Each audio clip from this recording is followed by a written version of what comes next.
올 상반기에 문자 등을 통한 메신저 피싱 피해가 크게 늘어난 것으로 집계됐습니다.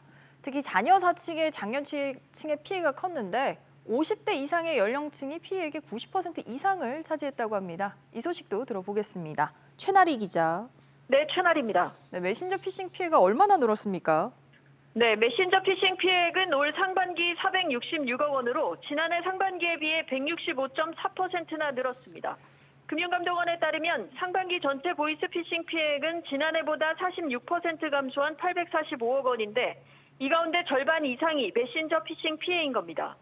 전체 보이스피싱 피해액은 2019년 이후 줄어드는 추세인데 반해 메신저 피싱 피해액은 대폭 증가했습니다.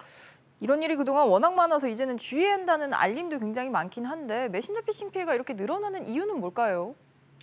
네, 검찰 등 기관을 사칭하거나 대출을 빙자하는 유형의 보이스피싱 범죄는 예방활동 등이 많이 이루어지면서 피해가 크게 줄어든 것으로 보입니다. 하지만 가족과 지인을 사칭한 메신저 피싱 피해는 크게 늘었습니다. 특히 사기범들은 자녀를 사칭해 핸드폰이 고장났다 등의 메시지로 접근해 신분증 촬영본이나 계좌번호, 비밀번호 등 금융거래 정보를 요구하는 수법을 이용한 것으로 알려졌습니다.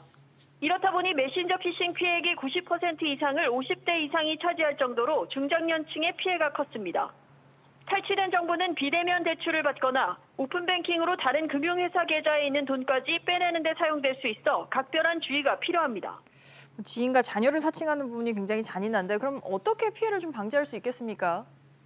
금융감독원은 메시지로 온 인터넷 주소를 터치하지 말고 답장을 보내기 전에 반드시 전화통화로 확인해야 한다고 강조했습니다.